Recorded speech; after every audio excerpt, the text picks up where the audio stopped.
Welcome to Book Crew. We are on KCCC 930 in New Mexico on Mondays at noon. We're available on YouTube under the Task Force Geek banner, and by the time you hear this, we'll be on every major podcast aggregator out there. I am writer and marketing Jedi Dirk Hooper, and I'm joined as always by author and editor Beth A. Freely. How are you doing, Beth? I'm doing good, Dirk. How are things going in your neck of the woods? It's going good today. I am very excited about a project that I've had. Actually, the project goes back several years, but I finally finished the figures for a cover for my book that I'm going to release, and I'm going to share it right here. I'm going to share it right now. So here it comes. There's the figures. Oh, wow. That looks great. I like Thank that. you. So it took me about 5 days to do that. I penciled it and then I inked it and then finally, painted the figures. And they don't have a background because I'm going to individually move those characters onto a background for the cover. And it's going to mirror the cover, the background for the cover for the first book. So in any case, I really like how that came out. That really looks great. You have no idea how excited I am to finally be at the point where I'm about to actually finish the cover for this book, because that's the only thing. I've had the book locked since like September or something, and it's just been like I haven't had the time to do the damn cover. So now since the cover's done, all I got to do is grab those figures, throw them on the cover, and decide kind of what the blurb is, and then I'm going to solicit that book. Nice. It's called Dominatrix Squad, and it's written by my pen name Asher Lake. It's for adults only, and it's erotica. So just so you know, don't just go there thinking that it's going to be like fantasy fiction or something. That's not what it is. But obviously I'll be talking more about that. But that was just getting past that is a huge thing for me. So I'm very excited about it. Beth, I'm glad you finally got that done too. Yeah, me too. That's been kind of a thorn in my side for a long, long time. Doing, and I don't have to tell you this because I know that you do this, but doing everything, when you do the writing and the editing and you do the cover and you do the promotion and everything else, it's a lot. And in this case, my artist hat has been the thing that's been kept me from publishing this thing for 6 months. It's really crazy. Let's talk about Global Beasts. Global Beasts. So, you and I just talked about this a couple of weeks back, but Global Beasts is a shared world series based on Beauty and the Beast retelling.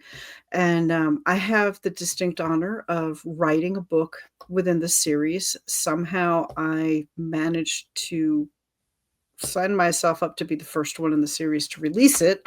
Oh, great. Yay. Oh, wow.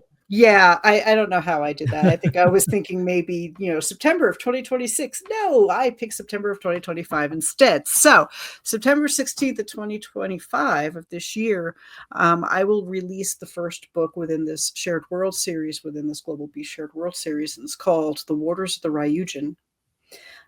It is a take on Beauty and the Beast that takes place in feudal Japan. So that's been interesting writing. And today we are joined by a co-author in the shared world series, Johnna Dee. I know she's excited to be with us, and I'll flip it back to you, Dirk, because I know you've got all the stats. Yeah, let's get into that, and that'll be the first thing that we talk about. Yes. Author Johnna Dee is a fantasy romance writer. Initially, her creative journey began with poetry, where she honed her skills in crafting evocative and lyrical verses. As her passion for storytelling grew, she ventured into the realm of novels, weaving intricate plots and enchanting worlds that transport readers to extraordinary realms. She is and please excuse me if I mispronounce this. I told her beforehand that she can get on to me. She is the writer for the Ascelin Series, the Gorgo Series, and is the co-writer with, I love this name, Fleur DeVillainy on the fantasy romance, the Calpa Series. She's also part of the Anthology Series, Beautifully Bloody, Not So Guilty Pleasures, Something for, And as above, so below, Johnna Dee, welcome to Book Crew. Hello. It's nice to be here. So, did I mispronounce anything there? Ascelin. Ascelin? Mm-hmm. All right. Since we're on the subject, let's talk about the global beasts. What is your story in that? So mine is set in Russia, and he is a wolf. So he was basically cursed by a witch because he is part of a gypsy tribe, and he steals something from the wrong person, and he gets his curse upon him. And so that's where my story starts to take place. And each one in this series is a different creature. So different country, different creature. yes, thank you. So it's like if Beauty and the Beast were told in different places of the world. I love that concept. That's a great theme to write from. Yes. We have several people we're going to be interviewing with on that series, don't we, Beth? Mm-hmm. Yeah. And Angel Nix, she's part of that series as well. Okay. Yeah. When is the first book due? You're the first out of the gate? I'm the first out of the gate. When is 16th. that? September 16th. September 16th. I'm releasing this book on my birthday. Maybe when you release that book, we have a get together of all the authors or something. I think that would be a great idea. Like a panel where you can talk about it. Why don't we do that? And even like have a little snippet from it too. Yeah. That would be great. Yeah, whatever. Yep. Mine is a December release, so I'm a couple months later. Yep. Yeah. I mean, one of the great things about having a weekly podcast is, we can have you on many times. Yep. For sure. Please give us a brief overview of your author journey. So of course I start out with poems. I've been in a couple poetry books. And then I started doing just normal day-to-day work. So I put all that aside for a while. And then I was talking to one of my friends, Fleur DeVillainy, and we both just started spitballing, going back and forth. And then that's when we came up with the Calpa Series, which we've gotten 2 books released in. A third one should be coming out this year. And that's The Clan of Mist was the first one we wrote. And that was the first book I wrote, was as a duo. And that was basically, it's about a siren and a crocodile shifter. And it's set in Florida and... Crocodile shifter. A crocodile shifter. That's new. Yes, the MMC is a crocodile shifter. That's new. So that was a lot of fun because talking about how when he shifts and stuff, and I was one of the discussions was I remember having with her was how does it feel to shift? A lot of people describe it as magical, and I'm no, his bones are breaking. It's painful. In my brain, when they transform, it is not this just simple oh, poof. It's you hear the bones cracking. And I think that's from my love of watching way too many horror movies. Right. But I've always pictured as being this painful moment as you transform into your creature form. My buddy Sean is a big horror movie fan, and we kind of went through a deal. We went down the rabbit hole one night of looking at 80s werewolf movies, where, back when you had, it was all, there's no CG, so it's all practical effects and stuff. And of course, some people are, some of the transformations hold together quite well. They're really, really American Werewolf in London is still really good. Yeah. But that's, there's no CG there. They did that with whatever, practical effects. Yeah. It's pretty impressive. Yeah. But that was always those scenes, which now, if you compare that to Twilight, for example, they just jump in the air and suddenly they're werewolves. They kind of removed that painful transformation that you're talking about. So I think it's really cool that you kind of focus in on that, because I think it's much more interesting. Yeah, definitely. Yeah. Yeah. That's how how my brain was always thinking, like, it's not like a simple thing because you're becoming something else. So I never understood all these books where it's like, poof, little fairy dust. Yeah, you kind of remove the kind of one of the big interesting elements there, the something that would be maybe both mentally and physically traumatic, you Yeah. know. I know I would with think, I know with the Waters of the Ryujin, I know I'm actually writing out that scene where he's turned from human to the water dragon, and I know that is some of the elements that I added to it. Was he feels his body changing, his bones breaking, and everything, and it's if you're going to write a shifter story, add all the details because that's part of the shifter mythos. Yeah. I agree completely. Like that's mine. Because mine, I'm also going to do, like, it'll be a couple chapters in where he goes flashback and it'll Mhm. talk about him getting caught and being transformed. And then, like, the traumatic experience of trying to go back to his clan and they turn their backs on him. And that's how he ends up a lone wolf. Yeah. cool. Let's talk about the Ascelin series.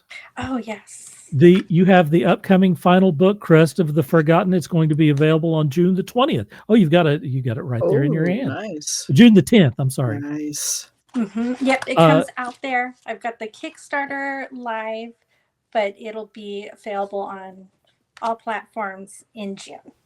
Okay. This is. I noticed that you already are offering it pre-order On on Kickstarter. Okay.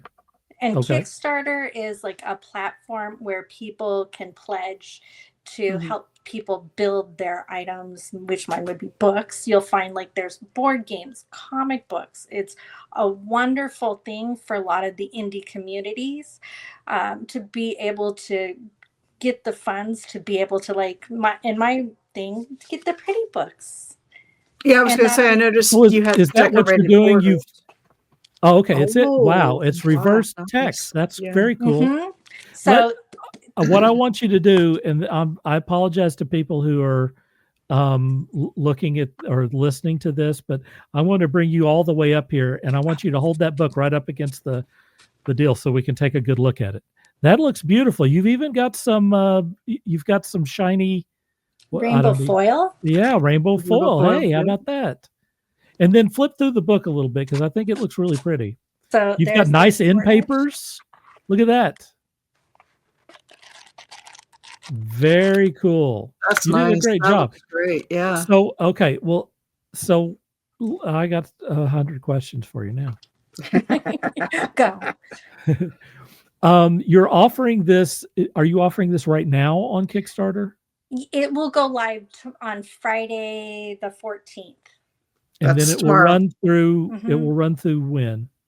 30 days, so March 3rd. But you can also do. They have like late orders that you could do.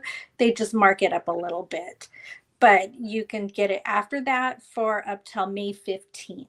Okay, good. Because this will probably not air until sometime in April, unfortunately. Okay. Yeah. But you say that you will continue to keep it running. Yep. What are your tiers on there? So, like, I have the regular book edition, which I didn't bring. This is just the first one. So this will have the book 3 in the series as one of the tiers, as the regular and what I call my shadow editions, which is the black books. Okay. And then they'll have like the whole completed trilogy as the as another of the boxes. The boxes come with like bookmarks, custom art, which I've made one piece because I couldn't get more than one piece done for it, which it's not completely done, but hold it up there. I'm going to do the same thing as I did before. Bring you all the way up. Oh, hey, yeah, that looks really good. Yeah. So I need to fix a few things, but it's getting there. So it'll have, and there's 3 other artists who have done artwork for it too. And then I will have all that available. Plus there's bookmarks, some swag stuff to go with it in the book boxes. And then there's the shadow book boxes and then the regular edition, all signed for this Kickstarter. Nice. How many Kickstarters have you done previously? This is my third one because it's for the third one in this series. Okay, Okay, so the Nice. first book you offered as a Kickstarter Yep. to begin with. Yes, but I did not offer the shadow version. I just offered the custom signed edition. I did not start the shadow books until book 2 in the series, Crest of the Scorned. So, And how are those sales versus sales on, Amazon or wherever? so because like on Amazon, the quality is different. Like Amazon uses a lower, like a thinner pound paper, whereas these are on 70-pound paper. So you're getting a thicker book, better quality paper. The cover is It's cool. sparkly, which I've got. Yeah. It's a collectible. Yes, it is the collectible Yeah, it's a version. collectible. Okay, well, this is a different book, but like this is the paper Amazon. I think it's like a 50-pound paper they use. Yeah. Right. So they use a slightly different kind of paper. So when you get the Kickstarter, you get like the exclusive, pretty sparkly edition. Whereas Amazon, it's still the same book, like the words, but you don't get the shadow one. So it's just the regular white paper, black lettering version. And it's a different cover for that one too. Right. Who are you using to produce the actual shadow versions? Oh, formatting. I do my own formatting. Yeah, that I know that, but who are you using Printing. to actually print it? Yeah. H&V Designs here in Glendale, Arizona. They're so any authors looking for a print company, they are phenomenal. Very cool. The quality, they make the sparklies, and that's who made that one, was them. And then I have another book they've made for me too, which they do all the forage printing. I love that. Yeah, all I the do sparkles. too. Yeah. I mean, this is right up my alley because I like doing kind of, special editions and stuff. Yeah. Oh, and they do the interior very art. nice. Very cool. So I can get my little images I want on the inside. So as far as like a percentage of sale, you don't give me the numbers, but what are the percentage of sales on the Kickstarter versus Amazon? Oh, so because this is my third Kickstarter, I don't know what the percentage is. My last one did like 1,800, not huge yet. I've done more sales for Sherzies on Amazon. I think like my ebooks alone last year, I did like 6,800 ebook sales. So about it's about 30%. Yeah. I mean, that's awesome though. I mean, that is an extra revenue stream that I think that a lot of authors are not even considering. Oh yeah. For sure. And I mean, I ran a Kickstarter for a friend not too long ago who was producing a comic book.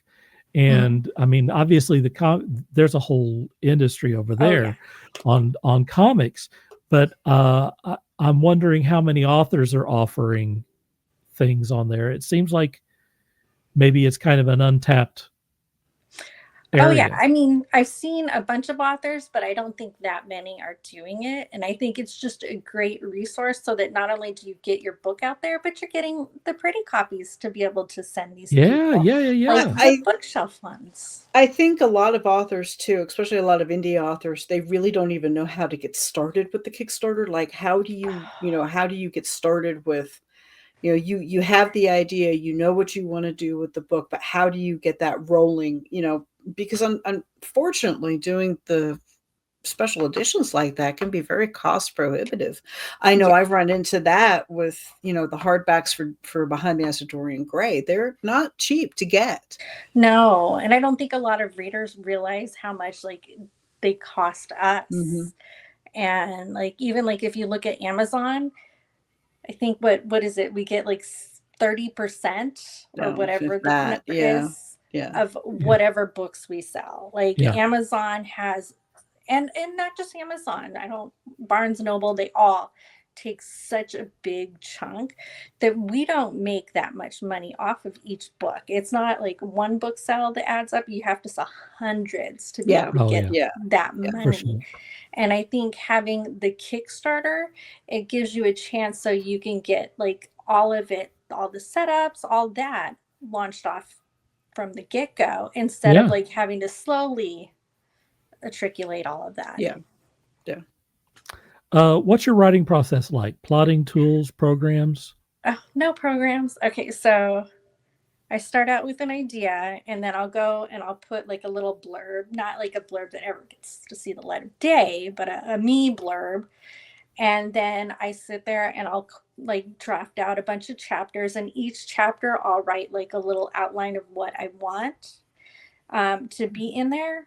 And then after I've got my outline and I've like figured out where I want to start, where I want to end, I'll then go in and actually start filling it out on my cell phone. Like if I'm not able to get to my laptop or something, Yep. I have a notepad where I put different things I want to put in there. Sometimes I've woken up in the middle of the night and I've done talk to Oh, text. yes. Oh, I wish I knew half I of hear what you. I wrote, because a lot of the times it makes no sense. Right. But Yeah. yeah, I start with my outline and then I do what I call my word vomit, which is just writing it. I don't worry about spelling errors. Yep. I don't worry about like, adding all the fluffy details. It's just get the story out. Get the story down on paper. I mean, that's the one thing I tell all my authors I edit for. Yeah. Don't worry about all the fluffy stuff. Just get it down on paper first. All the fluffy stuff comes later. Sure. Yep. Like, and then the next step is fleshing it out. You add in the fluffy stuff, you read through it, you fix a lot of your sentence structure issues, and then you add more. And like, you just like, I think I probably read it like 10 different times at least, if not more. And I just keep adding in and like, oh no, this doesn't make sense. I got to delete here. Oh, continuity issues. Let's fix that.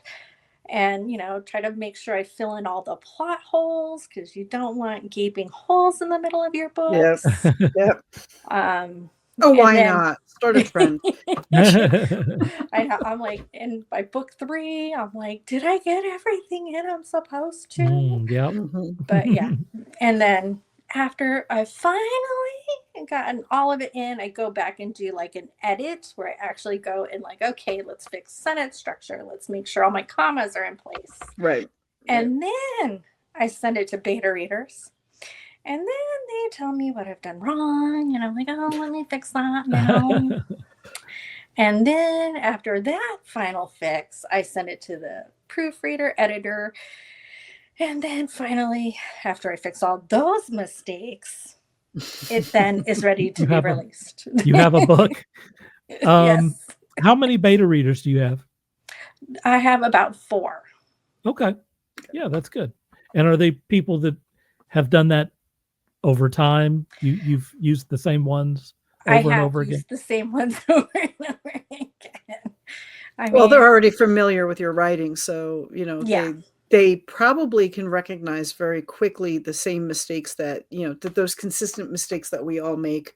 The little quirks each of us authors have. Yeah. Like trying not to make the same catchphrase for every character. Yep. Like, like the things I would say in my normal day speech. Right. Or not to give that to every single person. I still have friends who read a lot of my fan fiction that still tease me about licking lips. So that is the phrase that has gone down in infamy with me. Licking lips. She's always licking lips. You showed us some artwork. Can you talk a little bit about being an artist and what you use for that? So when I draw, I use a mix of, depending upon what device I'm on, because I have multiple things that I bounce between. Like on my phone, if I want to, sketch out something, I use Ibis Paint, which is a free app. I love it. They do have features where you can upgrade in case you want more of their like brushes. On my iPad, I would use Procreate. I love Procreate. That's like the main thing. I have an iPencil, and me and Procreate just doodle away. And then like if I'm switching to my computer, I'll do Photoshop or something like that, which usually I just do that when I'm gonna like adjust the sizes. But for the Right. most part, it's Procreate and Ibis Paint. I'll use those two. Very cool. How long have you been doing that? Drawing Yeah. all my life. Yeah. For my books, about 2 years. It gives you a lot of options that most authors don't have. Yeah. Yes, and I had to. I take noticed you had classes. some illustrations in the book that you showed us and all that sort of stuff. Yes. Let's see here. This one. Where's the other one? Did you do all of your own illustrations too? Sometimes book? yes. Let me find the other ones I've done. Okay. The other one here. Let me go. I'm gonna walk away and grab another book. I'll be right back. All right. Okay. We did kind of throw her on the spot with the drawing. I know. Well, for sure. I just didn't know that she did artwork, so I had to. Once I found that out, I had to ask. Let's see here. Let me find it. Did I put it in the back or the beginning? Okay. So, like, this is one I drew. Yeah, cool. So, because she's a Gorgon and she transforms, so I wanted to show both her sides. Let's see. Right.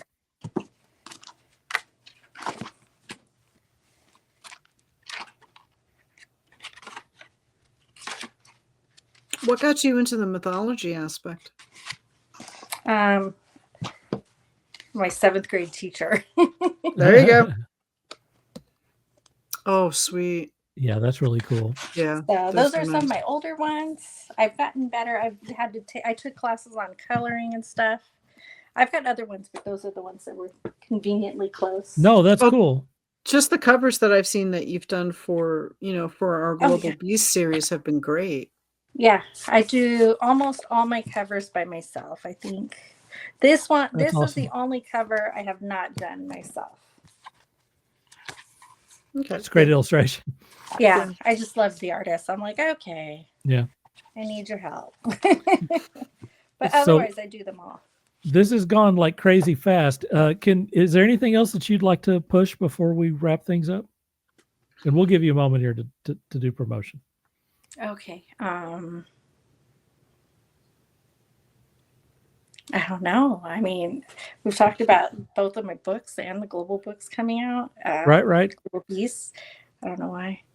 I can't think of anything. That's all right. It's okay. Hey, we covered it. And again, like I said, since we're doing this weekly, you're always welcome to come back on and push your Always. stuff. Oh, Talk I about would other love things. to. And, Yes. yeah, for sure. All right. Well, tell us where we can find you then, please. Okay. Well, you can, of course, find me on social media. If you go to my link tree, linktr.ee/Johnna, JOHNNADDEE, listed below. You'll find all the links to all my websites, including where to find my books. Linktree is phenomenal. We also have a Linktree for Global Beasts, which is in my Linktree, so you could just go there and find it, so that you can also keep up to date on the books coming out for Global Beasts. And then also you can find my author page listed below. And Let's and put there's that up too. I haven't shown that There's yet. I want to make sure that people get to see books. all of your books. Not very, all of very them. cool. A Well, big there's chunk some of of a couple of them. Very, very cool. Thanks for being on, Johnna. Thank you. Thank you. All right, Beth, it's time for you to put some promotion out there. Hey, where can they find you? You can find me on social media. Again, I have a link tree like Johnna does, and my link tree is BA Freely, FREELY. You can also find me on Amazon, BookBub, Goodreads, the usual the usual locations.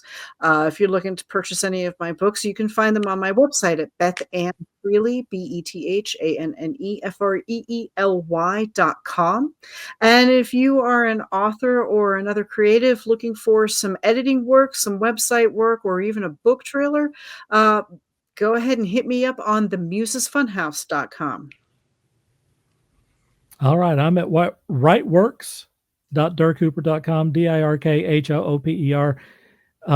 You can also find me at the Muses Funhouse as well. I'm at Dirk Hooper Plus, PLUS on X, and on Facebook, Dirk.Hooper. That's it, folks. Let's see. Before I go, I want to say that Beth A. Freely is offering editing and book trailer services. She mentioned that earlier. And I'm offering author branding and social media management at the Muses Funhouse. You can check us out there.